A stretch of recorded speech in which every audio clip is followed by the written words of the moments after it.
ಹೆಸರುಗಳನ್ನೆಲ್ಲ ಹೇಳ್ತೀನಿ. ನಾನು ಯಾರಿಗೂ ಎದುರೋ ಅಂತ ವ್ಯಕ್ತಿ ಅಲ್ಲ. ಸೌಜನ್ಯ ಅವ್ರಿಗೋಸ್ಕರ ಇವತ್ತು ನನಗೆ ಬರುತ್ತಾ ಸಾವು ಬರುತ್ತಾ, ನಾನು ಸಾಯ್ತೀನಿ. ಇವತ್ತಿಂದ ನನ್ನ ಮೇಲೆ ಸಾವಿರಾರು ಷಡ್ಯಂತ್ರಗಳು ರೂಪಿಸ್ತಾರೆ, ಸುಳ್ಳು ಸುಳ್ಳು ಕೇಸುಗಳು ಮಾಡ್ತಾರೆ. ನನ್ನನ್ನು ಆಕ್ಸಿಡೆಂಟ್ ಮಾಡಿ ಅಥವಾ ಬೇರೆ ತರ ಸಾಯಿಸ್ಬೇಕು ಕೂಡ ಮಾಡ್ತಾರೆ. ಸೌಜನ್ಯ ಅವ್ರಿಗೋಸ್ಕರ ನಾನು ಪ್ರಾಣ ಕೊಡೋದಕ್ಕೆ ಈ ಕ್ಷಣಕ್ಕೂ ನಾನು ಸಿದ್ಧ. ಸಮಸ್ತ ಕರ್ನಾಟಕ ಜನತೆಗೆ ನಮಸ್ಕಾರ. ಇದು ತುಂಬಾ ದೊಡ್ಡ ಶಾಕಿಂಗ್ ನ್ಯೂಸು. ಕರ್ನಾಟಕ ಜನತೆ ಬೆಚ್ಚಿ ಬೀಳುವಂತಹ ಒಂದು ಸುದ್ದಿ. ಏನ್ ವಿಚಾರ ಅಂದ್ರೆ, ನಮ್ಮ ಸೌಜನ್ಯಳ ಕೊಲೆ ಮಾಡಿ ಅಂತ ಹೇಳ್ಬಿಟ್ಟು ಒಬ್ಬ ವ್ಯಕ್ತಿ ಹೇಳ್ತಾನೆ. ಆ ವ್ಯಕ್ತಿ ಬಗ್ಗೆ ಸಂಪೂರ್ಣ ಮಾಹಿತಿ ನೀಡೋದಕ್ಕೆ ಈ ಒಂದು ವಿಡಿಯೋ ಮಾಡ್ತಾ ಇದ್ದೀನಿ. ಉಳಿದಂತ ಸಂಪೂರ್ಣ ಅಂದ್ರೆ ಆ ಕೇಸಿಗೆ ಸಂಬಂಧಪಟ್ಟಂತ ಸಂಪೂರ್ಣ ವಿಚಾರಗಳನ್ನ ನಾನು ಹಂತ ಹಂತವಾಗಿ ನಾನೊಂದು ವಿಡಿಯೋ ಮಾಡಿ ಮಾಡಿ ಮಾಡಿ ನಿಮ್ಮ ಮುಖಾಂತರ ತರ್ತೀನಿ. ಹಂತ ಹಂತವಾಗಿ ಹೋರಾಟನೂ ಸಹ ಈ ವಿಚಾರವಾಗಿ ನಾನು ಮಾಡ್ತೀನಿ. ಈ ವಿಡಿಯೋ ಅಂದ್ರೆ ನಾನು ಸುಮಾರು ಸಾವಿರಾರು ಜನ ನನ್ನ ಮೊಬೈಲ್ಗೆ ಮೆಸೇಜ್ ಮಾಡ್ತಾರೆ. ಸಂದೇಶ್ ಅವರೇ, ದಯವಿಟ್ಟು ನೀವು ಸೌಜನ್ಯ ವಿಚಾರವಾಗಿ ಹೋರಾಟ ಮಾಡಿ, 100% ನಿಮ್ಮ ಕಡೆಯಿಂದ ನ್ಯಾಯ ಸಿಗುತ್ತೆ ಅಂತ ಹೇಳ್ಬಿಟ್ಟು ಸಾವಿರಾರು ಜನ ನನಗೆ ಮೆಸೇಜ್ ಮಾಡ್ತಾರೆ. ಇದಕ್ಕೆ ಸಂಬಂಧಪಟ್ಟಂಗೆ ನಾನು ತುಂಬಾ ಕಾಡ್ತಾ ಇರುತ್ತೆ ನನಗೆ ಈ ಕೇಸ್ ಮತ್ತೆ ಮಾವುತನ ಕೇಸ್. ಇದಕ್ಕೆ ಸಂಬಂಧಪಟ್ಟಂಗೆ ಎಲ್ರಿಗೂ ಗೊತ್ತು, ನಾನು ಯಾವ್ದಾದ್ರೂ ಒಂದು ಹೋರಾಟ ತಗೊಳ್ತೀನಂದ್ರೆ ನಾನು ಫಸ್ಟ್ ಹೋಗುವಂತದ್ದೇ ಸರ್ಕಾರಿ ಅಧಿಕಾರಿಗಳ ಹತ್ರ. ನಾನು ಈ ವಿಡಿಯೋ ಮಾಡಿದ್ದಾದ್ಮೇಲೆ ಹೆಂಗೆ ಆ ಸ್ಥಳದಲ್ಲಿ ಆಕ್ಸಿಡೆಂಟ್ಸ್ ಆಗಿ ಬೇರೆ ಬೇರೆ ತರ ಆ ತರ ನನಗೂ ಆಗ್ಬೋದು, ನನಗೆ ವಿಚಾರನ ಮುಟ್ಟಿಸಿದವ್ರಿಗೂ ಆಗ್ಬೋದು, ಮತ್ತೆ ನಾನು ಇವಾಗ ಯಾವ ವ್ಯಕ್ತಿ ಹೆಸರು ಹೇಳ್ತೀನೋ ಅವರು ನಾಳೆ ದಿನ ಇದೇ ತರ ಸಾವು ನೋಗ್ಬೋದು, ಹೇಳೋದಕ್ಕಾಗಲ್ಲ. ಈ ವಿಚಾರ ಜನರ ಮುಂದೆ ತರಬೇಕು, ಹೋರಾಟ ಮಾಡಲೇಬೇಕು, ಗೆಲ್ಲಲೇಬೇಕು. ಇಲ್ಲಿ ತನಕ ಕರ್ನಾಟಕ ಜನತೆಗೆ ಗೊತ್ತೇ ಇರೋಂತಹ ಒಂದು ವಿಚಾರ. ಆವತ್ತಿನ ದಿನದಲ್ಲಿ ಆ ಪೊಲೀಸ್ ಸ್ಟೇಷನ್ ಅಲ್ಲಿ ಕೆಲಸ ಮಾಡಿದಂತಹ ಪೊಲೀಸ್ ಸಿಬ್ಬಂದಿನೇ ಸ್ವತಃ ನನ್ನ ಹತ್ರ ಹೇಳಿರೋಂತಹ ವಿಚಾರ. ಏನ್ ವಿಚಾರ ಅಂದ್ರೆ, 2012 ಅಕ್ಟೋಬರ್ 9ನೇ ತಾರೀಕು 4:25 ಸೌಜನ್ಯ ಅವರ ಕಿಡ್ನ್ಯಾಪ್ ಆಗುತ್ತೆ. ಫಸ್ಟ್ ಸೌಜನ್ಯ ಅವ್ರನ್ನ ಕಿಡ್ನ್ಯಾಪ್ ಮಾಡ್ತಾರೆ. ಕಿಡ್ನ್ಯಾಪ್ ಮಾಡಿ ಬೆಳ್ತಂಗಡಿಯಿಂದ 12 ಕಿಲೋಮೀಟರ್ ಅಷ್ಟು ದೂರದಲ್ಲಿರುವಂತಹ ಗೆಸ್ಟ್ ಹೌಸ್ ಅನ್ಬೋದು, ಅಥವಾ ಫಾರ್ಮ್ ಹೌಸ್ ಅನ್ಬೋದು, ಅಥವಾ ದೊಡ್ಡ ಮನೆ ಅಂತ ಹೇಳ್ಬಿಟ್ಟು ಅನ್ಬೋದು. ಈ ಒಂದು ಸ್ಥಳಕ್ಕೆ ಆ ಊರ ಹೆಸರು ಮತ್ತೆ ಆ ಸ್ಥಳದ ಸಂಪೂರ್ಣ ಡೀಟೇಲ್ಸ್ ನಾನು ಮುಂದಿನ ವಿಡಿಯೋಗಳಲ್ಲಿ ನಾನು ನಿಮ್ಗೆ ತಿಳಿಸ್ತೀನಿ. ಅಲ್ಲಿ ಕರ್ಕೊಂಡು ಹೋಗ್ತಾರೆ. ಬಲವಂತವಾಗಿ ಬಾಯಿ ಮುಚ್ಕೊಂಡು ಇನೋವಾ ಕಾರ್ನಲ್ಲಿ ಕರ್ಕೊಂಡು ಹೋಗ್ತಾರೆ. ಕರ್ಕೊಂಡೋಗಿದ್ದಾದ್ಮೇಲೆ ಅವ್ರನ್ನ ಮೃಗಗಳಂತೆ ತುಂಬಾ ಕೆಟ್ಟದಾಗಿ ಅವ್ರ ಹತ್ರ ವರ್ತಿಸಿ, ಅಲ್ಲಿ ಇವಾಗ ನಾನೇನ್ ಹೇಳ್ತಾ ಇದ್ದೀನಿ, ಬೆಳ್ತಂಗಡಿಯಿಂದ 12 ಕಿಲೋಮೀಟರ್ ದೂರದಲ್ಲಿರುವಂತಹ ಒಂದು ಸ್ಥಳದಲ್ಲಿ ಮಾಡ್ತಾರೆ. ಸುಮಾರು ರಾತ್ರಿ 11:30 ಸಮಯ, ಆ ಸಮಯದ ತನಕ ಸೌಜನ್ಯ ಅವರು ಬದುಕಿರ್ತಾರೆ. ಈ ವಿಚಾರ ಮಾಡಿರ್ತಾರಲ್ಲ, ಅವ್ರ ಮನೆಯಲ್ಲಿರೋಂಥ ದೊಡ್ಡವ್ರಿಗೆ ಗೊತ್ತಾಗುತ್ತೆ. ಯಾರನ್ನ ಈ ತರ ಕರ್ಕೊಂಡ್ ಬಂದಿದ್ದಾರೆ, ಈ ತರ ಸಾವು ಬದುಕಿನ ಮಧ್ಯೆ ಇರ್ತಾರೆ ಅಂತ ಹೇಳ್ಬಿಟ್ಟು ಮನೆ ನೋಡ್ಕೊಳ್ಳೋಂತ ವ್ಯಕ್ತಿ, ಅವರು ಅತ್ಯಾಚಾರ ಮಾಡಿರೋಂಥ ವ್ಯಕ್ತಿ. ಅಂದ್ರೆ ಇವ್ರ ಹೆಸರುಗಳನ್ನೆಲ್ಲ ಹೇಳ್ತೀನಿ. ನಾನು ಯಾರಿಗೂ ಎದುರೋ ಅಂತ ವ್ಯಕ್ತಿ ಅಲ್ಲ. ಸೌಜನ್ಯ ಅವ್ರಿಗೋಸ್ಕರ ಇವತ್ತು ನನಗೆ ಬರುತ್ತಾ ಸಾವು ಬರುತ್ತಾ, ನಾನು ಸಾಯ್ತೀನಿ. ಇವತ್ತಿಂದ ನನ್ನ ಮೇಲೆ ಸಾವಿರಾರು ಷಡ್ಯಂತ್ರಗಳು ರೂಪಿಸ್ತಾರೆ, ಸುಳ್ಳು ಸುಳ್ಳು ಕೇಸುಗಳು ಮಾಡ್ತಾರೆ. ನನ್ನನ್ನು ಆಕ್ಸಿಡೆಂಟ್ ಮಾಡಿ ಅಥವಾ ಬೇರೆ ತರ ಸಾಯಿಸ್ಬೇಕು, ಕೊಲೆ ಮಾಡಬೇಕು ಅಂತ ಹೇಳ್ಬಿಟ್ಟು ಕೂಡ ಮಾಡ್ತಾರೆ. ಸೌಜನ್ಯ ಅವ್ರಿಗೋಸ್ಕರ ನಾನು ಪ್ರಾಣ ಕೊಡೋದಕ್ಕೆ ಈ ಕ್ಷಣಕ್ಕೂ ನಾನು ಸಿದ್ಧನಿದ್ದೀನಿ. ಆ ಸಿದ್ಧನಿರೋದಕ್ಕೇನೆ ಈ ಒಂದು ವಿಡಿಯೋ ಮಾಡ್ತಾ ಇರೋಂಥದ್ದು. ಆ ದೊಡ್ಡ ವ್ಯಕ್ತಿ ಅಲ್ಲೇ ಇದ್ದಂತ ಪೊಲೀಸ್ ಸಬ್ ಇನ್ಸ್ಪೆಕ್ಟರ್ ಯೋಗೇಶ್ ಅವ್ರಿಗೆ ವಿಚಾರ ತಿಳಿಸ್ತಾರೆ. ಈ ತರ ಇದೆಯಲ್ಲ, ಏನ್ ಮಾಡೋದು, ಇದರಲ್ಲಿ ದಯವಿಟ್ಟು ನಮ್ಮ ಕಡೆಯವ್ರನ್ನ ಉಳಿಸ್ಬಿಡಪ್ಪ, ನಾನು ನಿಮ್ಗೇನೋ ಮಾಡ್ತೀನಿ ಅಂತ ಆ ಸಂದರ್ಭದಲ್ಲಿ 32,70,000 ದುಡ್ಡನ್ನ ಯೋಗೇಶ್ ಅವರು ತಲುಪಿಸ್ತಾರೆ. ಯೋಗೇಶ್ ಅವರು ಯಾವ ತರ ಇದೆ ಅವ್ರ ಸಿಚುವೇಶನ್ ಅಂತ ಹೇಳ್ಬಿಟ್ಟು ಕೇಳ್ತಾರೆ. ಕೇಳಿದಾಗ ಸಾವು ಬದುಕಿನ ಮಧ್ಯೆ ಇದ್ದಾರೆ, ಇವ್ರನ್ನ ಕರ್ಕೊಂಡೋಗಿ ಅವ್ರ ಮನೆ ಹತ್ರ ಬಿಟ್ಬಿಡ್ಬೇಕು ಅಂತ ಹೇಳ್ಬಿಟ್ಟು ನಾವು ಅನ್ಕೊಂಡಿದೀವಿ ಅಂತ ಹೇಳ್ಬಿಟ್ಟು ಅತ್ಯಾಚಾರ ಇವ್ರಂತಾರೆ. ಆ ಸಮಯದಲ್ಲಿ ಯೋಗೇಶ್ ಅವ್ರ ಏನಂತಾರೆ ಅಂದ್ರೆ, ಆ ಹೆಣ್ಣುಮಗಳು ಸೌಜನ್ಯ ಅನ್ನುವಂತ ಹೆಣ್ಣುಮಗಳು ತುಂಬಾ ಪ್ರತಿಭಾವಂತ ಹೆಣ್ಣುಮಗಳು, ತುಂಬಾ ಓದಿರ್ತಾಳೆ. ಇವಾಗ ನೀವೇನಾದ್ರೂ ಅವ್ರ ಮನೆಗೆ ಏನಾದ್ರೂ ಕರ್ಕೊಂಡೋಗಿ ಅಲ್ಲೇನಾದ್ರೂ ಅವ್ರ ಮನೆ ಹತ್ರ ಏನಾದ್ರೂ ಬಿಟ್ಟಿದ್ದೀರಂದ್ರೆ 100% ರಿಕವರಿ ಆಗಿ ಬಂದಿದ ತಕ್ಷಣ ನಿಮ್ಮೆಲ್ಲರ ಹೆಸರುಗಳನ್ನು ಹೇಳ್ತಾಳೆ. ಸರಿ, ಏನ್ ಮಾಡೋದು ನಾವು? ಯಾವುದೇ ಕಾರಣಕ್ಕೂ ಸೌಜನ್ಯ ಅವ್ರನ್ನ ಜೀವದಿಂದ ಇಡಬೇಡಿ, ಅವ್ರನ್ನ ಸಾಯಿಸಿ. ಮತ್ತೆ ನೀವು ರೇಪ್ ನಿಮ್ಮ ಎಲ್ಲಾ ದಾಖಲೆಗಳು ನಾಳೆ ಮೆಡಿಕಲ್ ಟೆಸ್ಟ್ ಮಾಡಿಸಿದಾಗ ಆಚೆ ಬಂದೇ ಬರುತ್ತೆ. ಅಂದ್ರೆ ಸೌಜನ್ಯನ ಅನ್ನೋ ಉದ್ದೇಶ ಆ ಒಂದು ಕಿರಾತಕರಿಗೆ, ಅಂದ್ರೆ ಮಾಡಿರ್ತಾರಲ್ಲ ಆ ವ್ಯಕ್ತಿಗಳಿಗೆ ಇರಲ್ಲ. ಕೊಲೆ ಹೇಳುವಂತದ್ದೇ ಯೋಗೇಶ್, ಸಬ್ ಇನ್ಸ್ಪೆಕ್ಟರ್ ಯೋಗೇಶ್. ಇದಾದ್ಮೇಲೆ ಈ ಐಡಿಯಾ ಅಂದ್ರೆ ಏನು, ಮರ್ಮಾಂಗನ ಛಿದ್ರಗೊಳಿಸುವಂತ ಐಡಿಯಾ ಈ ಕಿರಾತಕರಿಗಿಲ್ಲ. ಐಡಿಯಾನೇ ಇಲ್ಲ ಅವ್ರಿಗೆ. ನಿಮ್ಮ ದಾಖಲೆಗಳು ಸಿಗಬಾರ್ದು ಅಂದ್ರೆ ಸೌಜನ್ಯಳ ಮರ್ಮಾಂಗಕ್ಕೆ ಮಣ್ಣು ತುಂಬಿಸಿ ಅಂತ ಹೇಳ್ಬಿಟ್ಟು ಐಡಿಯಾ ಕೊಡುವಂತದ್ದೇ ಯೋಗೇಶ್. ನಾನು ನೇರವಾಗಿ ಹೇಳ್ತೀನಪ್ಪ, ಇದರಿಂದ ನನ್ನ ಮೇಲೆ 1000 ಕೇಸ್ ಆಗ್ಲಿ, 100 ಸಲ ಅಲ್ಲ 1000 ಸಲ ನಾನು ಅರೆಸ್ಟ್ ಆಗಿ ಜೈಲಿಗೆ ಬಂದ್ರು ಪರವಾಗಿಲ್ಲ, ನಾನು ಪ್ರಾಣ ಹೋದ್ರೂ ಪರವಾಗಿಲ್ಲ. ಯಾವ ಯೋಗೇಶ್ವನು ನಾನು ಕೇರ್ ಮಾಡೋಂತ ವ್ಯಕ್ತಿ ಅಲ್ಲ. ಆ ಒಂದು ಮಾತು ಹೇಳಿದ ತಕ್ಷಣ ಇವರೆಲ್ಲ ಸೇರಿ ಅವತ್ತು ನೈಟು 1 ಗಂಟೆ ಅಷ್ಟು, ಅಂದ್ರೆ 1 ಗಂಟೆ ಸಮಯದಲ್ಲಿ ಕೂಡ ಜೋರು ಮಳೆ ಬೀಳ್ತಾ ಇರುವಂತ ಸಂದರ್ಭದಲ್ಲಿ ಕೂಡ ಸಾವು ಬದುಕಿನ ಮಧ್ಯೆ ಹೋರಾಟ ಮಾಡ್ತಾ ಇರುವಂತ ಸೌಜನ್ಯನನ್ನ ಅಲ್ಲಿ ಕರ್ಕೊಂಡು ಹೋಗೋದಕ್ಕೆ ಹೋದಾಗ ಇನ್ನೊಬ್ಬ ಪೊಲೀಸ್ ಸಿಬ್ಬಂದಿ, ಈಗ ಸದ್ಯಕ್ಕೆ ಎಲ್ಲಿಗೆ ಬರಬೇಡಿ, ಜನ ಓಡಾಡ್ತಾ ಇದ್ದಾರೆ, ಅವ್ರ ತಂದೆ ತಾಯಿ ಬೆಳ್ತಂಗಡಿ ಪೊಲೀಸ್ ಸ್ಟೇಷನ್ ಹತ್ರ ಹೋಗಿದ್ದಾರೆ, ಅವ್ರು ಪೊಲೀಸ್ ಸ್ಟೇಷನ್ ಇಂದ ಮನೆಗೆ ಬರ್ಲಿ, ತುಂಬಾ ಜೋರಾಗಿ ಮಳೆ ಬೀಳ್ತಾ ಇದೆ, ಜನ ಯಾರು ಇಲ್ದಿರ ಇರೋ ಒಂದು ಸಮಯದ ನೋಡಿ ನಿಮ್ಗೆ ಹೇಳ್ತೀನಿ ಅಂತ ಹೇಳ್ಬಿಟ್ಟು ಹೇಳ್ತಾರೆ. ಬೇರೆ ಇನ್ನೊಬ್ಬ ಪೊಲೀಸ್ ಅವ್ರನ್ನ ಅಲ್ಲಿ ಇಟ್ಟಿರ್ತಾರೆ ಅವರು ಮನೆ ಹತ್ರ. ಕರೆಕ್ಟ್ ಆಗಿ 3:30 ಸಮಯದಲ್ಲಿ ಮಳೆ ಸ್ವಲ್ಪ ಕಡಿಮೆ ಆಗಿರುತ್ತೆ. ಇವಾಗ ಯಾರೂ ಇಲ್ಲ, ಇವಾಗ ನೀವು ಬರ್ಬೋದು ಅಂತ ಹೇಳ್ಬಿಟ್ಟು ಅಂದಾಗ ಸೌಜನ್ಯಳನ್ನ ಜೀವದಲ್ಲಿರುವಂತ ಸಮಯದಲ್ಲಿ ಅವಾಗ್ಲೂ ಬದುಕಿರ್ತಾರೆ.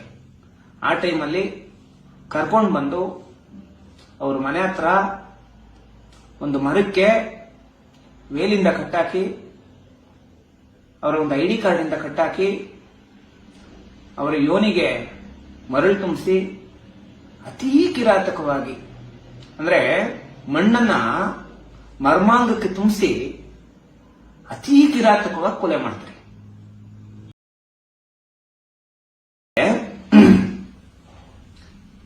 ಅವ್ರ ಪಾಡಿಗೆ ಅವ್ರು ಪರಾರಿ ಆಗ್ತಾರೆ.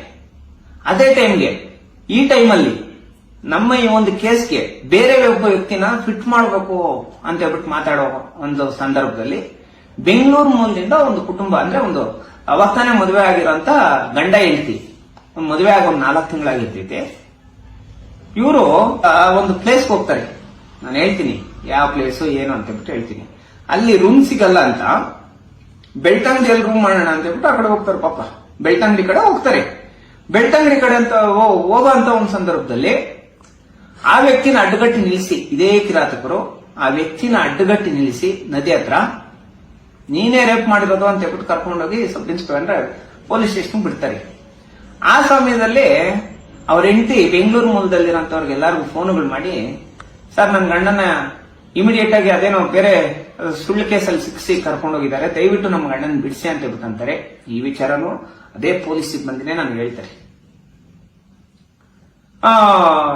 ಹಂಗಂತ ಹೇಳ್ಬಿಟ್ಟು ಹೇಳಿದಾಗ, ಇವ್ರ ಕಡೆಯವರು ಫುಲ್ ಸ್ಟ್ರಾಂಗ್ ಆಗಿದ್ದಾರೆ, ಇವನ್ನೇನಾದ್ರೂ ನಾವು ಅಕಸ್ಮಾತ್ ಅರೆಸ್ಟ್ ಮಾಡ್ಬಿಟ್ರೆ ನಾವೆಲ್ಲ ಆಚೆ ಬಂದ್ಬಿಡ್ತೀವಿ, ಸುಮ್ಮನೆ ಯಾಕೆ ಅಂತ ಹೇಳ್ಬಿಟ್ಟು ಆ ವ್ಯಕ್ತಿನ ಮತ್ತೆ ಪೊಲೀಸ್ ಸ್ಟೇಷನ್ ಕರ್ಕೊಂಡ್ ಬಂದು ಕೂರ್ಸಿರೋಂತ ವ್ಯಕ್ತಿನ ಕರ್ಕೊಂಡು ಅವ್ರ ಹೆಂಡತಿ ಹತ್ರ ಬಿಟ್ಬಿಡ್ತಾರೆ. ಅವ್ನು ಹೊರಟೋಗ್ತಾನೆ. ಇವರ ಒಂದಷ್ಟು ಡೀಟೇಲ್ಸ್ ಕೂಡ ನನಗೆ ಸಿಕ್ಕಿದೆ. ಈಗ ಇದು ಒಂದು ಸೈಡ್, ಅವ್ರು ಅವತ್ತು ಕರ್ಕೊಂಡು ಬಂದು ಪೊಲೀಸ್ ಸ್ಟೇಷನ್ ಅಲ್ಲಿ ಕೂರಿಸಿದ್ರು, ಅವರು ಒಂದು ಸೈಡ್ ಅದು ಹೋಗ್ಲಿ. ಆ ಕಡೆ ಬಿಟ್ಬಿಡೋಣ. ಎರಡನೇ ವಿಚಾರ ಏನಂದ್ರೆ, ಇದೇ ತರ ಆ ವ್ಯಕ್ತಿನ ಯಾವ ತರ ಶಿಕ್ಷಿದ್ರು, ಸಂತೋಷ್ ರಾವ್ನ ಅದೇ ತರ ಶಿಕ್ಷಿದ್ರು ಅಂತ ಹೇಳ್ಬಿಟ್ಟು ಒಂದಷ್ಟು ಮಾಹಿತಿಗಳನ್ನ ಖಚಿತವಾಗಿ ನನಗೆ ಹೇಳ್ತಾರೆ. ಈ ಅಪ್ಪ ಇಷ್ಟೆಲ್ಲ ಹೇಳ್ತಾ ಇದ್ದಾನಲ್ಲ, ಈ ಅಪ್ಪನ ಮಾತು ನಾನು ಯಾಕೆ ನಂಬಬೇಕು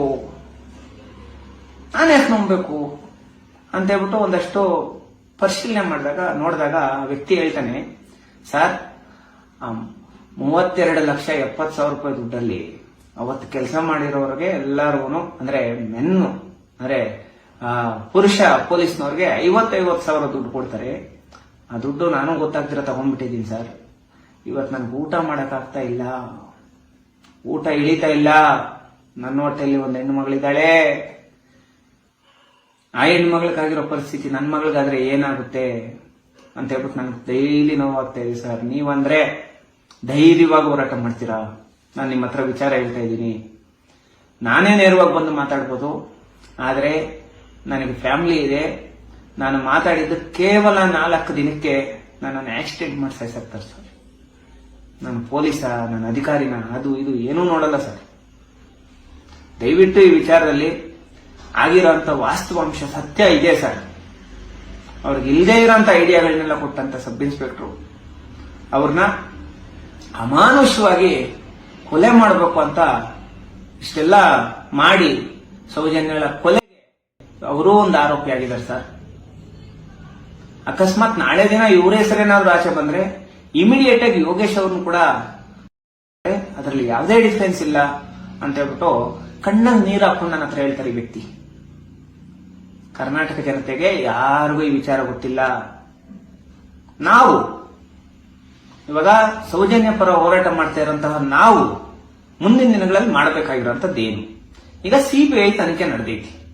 ಸಿಬಿಐ ತನಿಖೆ ಯಾವ ತರ ನಡೆದಿದೆ ಅಂದ್ರೆ, ಸೌಜನ್ಯ ಕೊಲೆ ಕೇಸಲ್ಲಿರುವಂತಹ ಸಾಕ್ಷಿಗಳ ಮೇಲೆ ಮಾತ್ರನೇ ನಡೆದಿದೆ. ಪೂರ್ತಿ ಸಾವು ಯಾವ ತರ ಸಂಭವಿಸಿತು, ಏನೇನಾಯ್ತು, ಫಸ್ಟ್ ಇಂದ ಲಾಸ್ಟ್ ತನಕ ಯಾರ್ಯಾರಿದ್ದಾರೆ ಈ ಕೇಸಲ್ಲಿ, ಇದಕ್ಕೆ ಸಂಬಂಧಪಟ್ಟಂಗೆ ಸಿಬಿಐ ತನಿಖೆ ನಡೆದಿಲ್ಲ. ಸಂಪೂರ್ಣ ಕೇಸನ್ನ ಸಿಬಿಐ ತನಿಖೆ ಮಾಡಬೇಕು. ಅಥವಾ ಈ ಒಂದು ವಿಚಾರವಾಗಿ ಹಂತವಾಗಿ ಬಾವಿಯಲ್ಲಿ ಬಿದ್ದು ಸಾಯುವಂಥದ್ದು, ರಸ್ತೆ ಅಪಘಾತಗಳಲ್ಲಿ ಸಾಯುವಂಥದ್ದು, ನೇಣು ಹಾಕೊಂಡು ಸಾಯುವಂಥದ್ದು, ಈ ಎಲ್ಲಾ ಕೇಸುಗಳಲ್ಲಿನೂ ಟ್ರಾನ್ಸಾಕ್ಷನ್ ಆಗುವಂತ ದುಡ್ಡು 182 ಕೋಟಿ ರೂಪಾಯಿ ಟ್ರಾನ್ಸಾಕ್ಷನ್ ಆಗ್ತೈತಿ. ಇಲ್ಲ ಒಂದು ಸಿಬಿಐ ತನಿಖೆ ಯೋಗೇಶ್ ಅವ್ರ ಮೇಲೆ ಆಗ್ಬೇಕು. ಆಯಪ್ಪನೇ ಇರುವಂತದ್ದು ಮರ್ಡರ್ ಕೇಸ್ ಮೇಲೇನೆ ಆಗ್ಬೇಕು. ಎರಡನೇ ವಿಚಾರ ಏನಂದ್ರೆ, ಇಷ್ಟೆಲ್ಲ ಕೋಟ್ಯಾಂತರ ರೂಪಾಯಿ ದುಡ್ಡು ಅವ್ಯವಹಾರ ಆಗಿರೋದ್ರಿಂದ ಈ ಕೇಸನ್ನ ಇಡಿ ತನಿಖೆಗೆ ಒಪ್ಪಿಸಬೇಕು. ಈ ಎರಡಕ್ಕೂ ನಾವು ಬೃಹತ್ ಹೋರಾಟಗಳು ಮಾಡ್ತಾ, ಹಂತವಾಗಿ ಹೋರಾಟಗಳು ಮಾಡ್ತಾ, ಸಿಬಿಐ ಮರು ತನಿಖೆ ಆದ್ರೂ ನಾವು ಗೆದ್ದಂಗೆ, ಅಥವಾ ಇಡಿ ಅವರು ತನಿಖೆ ಮಾಡಿದ್ರು ನಾವು ಗೆದ್ದಂಗೆ. ಈ ವಿಡಿಯೋ ಮಾಡಿ ನನಗೆ 1000 ಆಗ್ಲಿನಪ್ಪ, ಐ ಡೋಂಟ್ ಕೇರ್.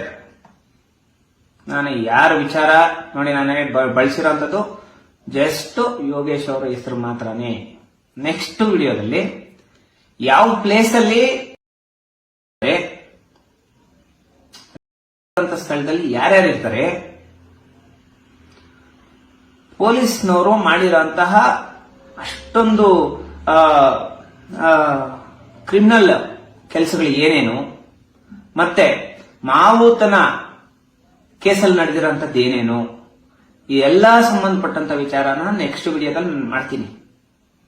ನಾನು ಈ ಹೋರಾಟದಲ್ಲಿ ಈಗ ಭಾಗಿಯಾಗಿದ್ದೀನಿ. ಎಲ್ಲಾ ಹೋರಾಟಗಾರರು ಹೋರಾಟ ಮಾಡಿರೋಂಥದ್ದು ಯಾವುದೇ ಕಾರಣಕ್ಕೂ ವ್ಯರ್ಥ ಆಗಲ್ಲ. ಸತ್ಯ ಅನ್ನೋದು ತುಂಬಾ ಕಷ್ಟ. ಸತ್ಯ ಕಣ್ಣೀರು. ಸುಳ್ಳೇನ್ ಗೊತ್ತಾ, ತುಂಬಾ ಮಜಾ ಕೊಡ್ತೈತಿ, ತುಂಬಾ ಸಂತೋಷ ಕೊಡ್ತೈತಿ, ಆದ್ರೆ ಕೊನೆಗೆ ಸೋಲ್ತೈತಿ. ಸತ್ಯ ಅನ್ನೋದು ತುಂಬಾ ಕಾಡಿಸ್ತೈತಿ, ತುಂಬಾ ಕಷ್ಟ ಬರುತ್ತೆ, ಆದ್ರೆ ಕೊನೆಗೆ ಗೆಲ್ಲುತ್ತೆ. ಈ ಹೋರಾಟದಲ್ಲಿ ನನ್ನ ಪ್ರಾಣ ಅಲ್ಲಪ್ಪ. ಹೋರಾಟ ಮಾಡ್ತಾ ಇರೋಂಥವ್ರು ಎಲ್ಲಾರು ಪ್ರಾಣ ಹೋದ್ರೂ ಪರವಾಗಿಲ್ಲ. ಯಾವುದೇ ಕಾರಣಕ್ಕೂ ನಾವು ಹಿಂದೆ ಹಾಕದೆ ಒಬ್ಬೊಬ್ಬ ದುಷ್ಟರ ಹೆಸರುಗಳನ್ನ ಹಂತವಾಗಿ ಹೇಳ್ಕೊಂಡ್ ಬರೋಣ. ಯಾರಿಗೂ ಇದರಂತ ಅವಶ್ಯಕತೆ ಇಲ್ಲ. ನನ್ನ ಮೇಲೆ ನೋಡಿ ಇವತ್ತಿಂದ ಮಾಡ್ತಾರೆ, ಸುಳ್ಳು ಆರೋಪಗಳು ಮಾಡುವಂಥದ್ದು, ಸುಳ್ಳು ಕೇಸ್ಗಳು ಹಾಕುವಂಥದ್ದು, ಮತ್ತೆ ಇವರು ಪೇಮೆಂಟ್ ಗಿರಾಕಿಗೆ ನಾನು ಇಂಥ ಹೊಲ್ಸಲ್ಲ ಪಳ್ಸಲ್ಲ ನನ್ಗೆ ಇಷ್ಟ ಆಗಲ್ಲ. ಆದ್ರೂ ದುಡ್ಡು ಕೊಟ್ಟು ಸಾಕೊಂಡಿದ್ದಾರೆ ಸಾಕು ನಾಯಿಗಳು. ಅವರು ಪಾಪ ನಿಯತ್ತ ಕೆಲಸ ಮಾಡ್ಬೇಕು ಅವ್ರ ಪರವಾಗನು.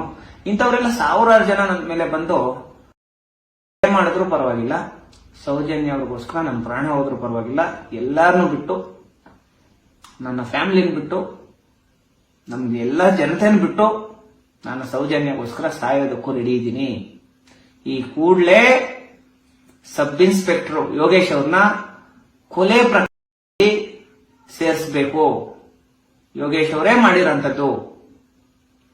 ಬೆಳ್ತಂಗಡಿ ಇನ್ಸ್ಪೆಕ್ಟರ್, ಆ ಕಾಲದಲ್ಲಿದ್ದಂತ ಇನ್ಸ್ಪೆಕ್ಟರ್ ಹೆಸರು ಕೂಡ ಕೇಳಿಸ್ತಾ ಇದೆ, ಆದ್ರೆ ಸ್ಪಷ್ಟವಾಗಿ ಆ ವ್ಯಕ್ತಿ ಹೇಳಿಲ್ಲ. ಯಾರೋ ಆವಾಗ ಪೊಲೀಸ್ ಯಾರು ಬಂದಿದ್ದಾರೋ ಅವ್ರು ಸ್ಪಷ್ಟವಾಗಿ ಹೇಳಿಲ್ಲ. ಅವ್ರು ನನಗೆ ಹೇಳಿರೋ ಅಂತದ್ದು ಇವ್ರ ವಿಚಾರನೆ. ಇದಕ್ಕೆ ಸಂಬಂಧಪಟ್ಟಷ್ಟು ಒಂದಷ್ಟು ಡಾಕ್ಯುಮೆಂಟ್ ಇದೆ, ನಾನು ನಾಳೆ ದಿನ ಕೋರ್ಟ್ ಅಲ್ಲಿ ಸಬ್ಮಿಟ್ ಮಾಡೇ ಮಾಡ್ತೀನಿ, ಅದ್ರಲ್ಲಿ ಎರಡು ಮಾತಿಲ್ಲ. ನಾನು ಇವಾಗ ಯಾರನ್ನೂ ನಂಬಿದಿರೋ ಇರೋಂಥ ಪರಿಸ್ಥಿತಿಯಲ್ಲಿ ಇದ್ದೀನಿ. ಕೋರ್ಟ್ ಅಲ್ಲಿ 100% ನನಗಿರೋಂಥ ಇನ್ಫಾರ್ಮೇಶನ್ಸ್ ನ 100% ನಾನು ಸಬ್ಮಿಟ್ ಮಾಡ್ತೀನಿ. 100% ಈ ಯೋಗೇಶ್ ಏನಾದ್ರೂ ಅರೆಸ್ಟ್ ಆಗಿದ್ದಾನಂದ್ರೆ 100% ಸೌಜನ್ಯ ಪ್ರಕರಣದಲ್ಲಿ ನಮ್ಗೆಲ್ಲರಿಗೂ ನ್ಯಾಯ ಸಿಗುತ್ತೆ. ದಯವಿಟ್ಟು ವಿಡಿಯೋ ನೋಡ್ತಾ ಇರೋಂಥವ್ರು ಈ ಕೂಡಲೇ ಎಚ್ಚೆತ್ಕೊಂಡು ಎಲ್ಲರಿಗೂ ತಲುಪಿಸಿ ಆ ಒಂದು ಬೃಹತ್ ಹೋರಾಟಕ್ಕೆ ಕೈ ಜೋಡಿಸಿ ದೊಡ್ಡ ಮಟ್ಟದ ಹೋರಾಟ ಮಾಡಿ ಯೋಗೇಶ್ ಅವ್ರ ಮೇಲೆ ನ್ಯಾಯಾಂಗ ಬಂಧನಕ್ಕೆ ವಹಿಸಬೇಕು, ಮತ್ತೆ ಶಿಕ್ಷೆ ಆಗಬೇಕು ಅಂತ ದೊಡ್ಡ ಮಟ್ಟದ ಹೋರಾಟ ಎಲ್ಲರೂ ಸೇರಿ ಮಾಡೋಣ. ನಾನು ಆ ಒಂದು ಹೋರಾಟಕ್ಕೆ ನಾವೇನೋ ಇಷ್ಟೆಲ್ಲ ಹೋರಾಟ ಮಾಡಿದೀವಿ, ಏನೋ ಮಾಡಿದೀವಿ, ನಾನು ದೊಡ್ಡ ಲೀಡರ್ ಆ ತರ ಎಲ್ಲ ಬರಲ್ಲ. ಸಾಮಾನ್ಯರಲ್ಲಿ ಸಾಮಾನ್ಯ ಕಾರ್ಯಕರ್ತನಂತೆ ಬರ್ತೀನಿ. ಯೋಗೇಶ್ ಅವ್ರ ಮೇಲೆ ಈ ಕೂಡಲೇ ನ್ಯಾಯಾಂಗ ತನಿಖೆ ನಡೀಬೇಕು, ಅವ್ರ ಮೇಲೆ ಕ್ರಮ ಕೈಗೊಳ್ಬೇಕು. ಅದಕ್ಕೆ ಮೊದಲಿಗೆ ಅದಕ್ಕೊಂದು ಹೋರಾಟ ಮಾಡೋಣ. ಅದಾದ್ಮೇಲೆ ಎಲ್ಲಾ ವಿಚಾರಗಳು ತಾನೇ ಬರ್ತೈತಿ. ಹಂತವಾಗಿ ಹೋರಾಟ ಮಾಡೋಣ, ಅವ್ರನ್ನೂ ಅರೆಸ್ಟ್ ಮಾಡಿ ಜೈಲು ಕಳಿಸೋಣ. ಮಾವುತನ ಕುಟುಂಬಕ್ಕಾಗಿರೋಂಥ ಅನ್ಯಾಯಕ್ಕೆ ಸಂಬಂಧಪಟ್ಟಂಗೂ ಡಾಕ್ಯುಮೆಂಟ್ ತಗೊಂಡಿದ್ದೀನಿ, ನೆಕ್ಸ್ಟ್ ವಿಡಿಯೋದಲ್ಲಿ ಬಿಡ್ತೀನಿ. ಈಗಾಗಲೇ ನಮ್ಮ ಜನತೆ ಎಚ್ಚೆತ್ಕೊಂಡಿದ್ದೀರಾ. ಎಲ್ಲಾ ಸಮುದಾಯದವರು, ಎಲ್ಲಾ ವರ್ಗದವರು ಸೌಜನ್ಯ ಪರವಾಗಿ ಹೋರಾಟ ಮಾಡ್ತಾ ಇದ್ದೀರಾ. ಹಂತವಾಗಿ ಎಲ್ಲರೂ ನಿಮ್ಗಿರೋಂತ ಒಂದು ಸಲಹೆಗಳನ್ನ ಕೊಟ್ಟು ಹೋರಾಟನ ಮುಂದಕ್ಕೆ ನಾವು ಮುಂದುವರಿಸಿಕೊಂಡು ಹೋಗೋಣ. Thank you so much. ಜೈ ಭೀಮ್.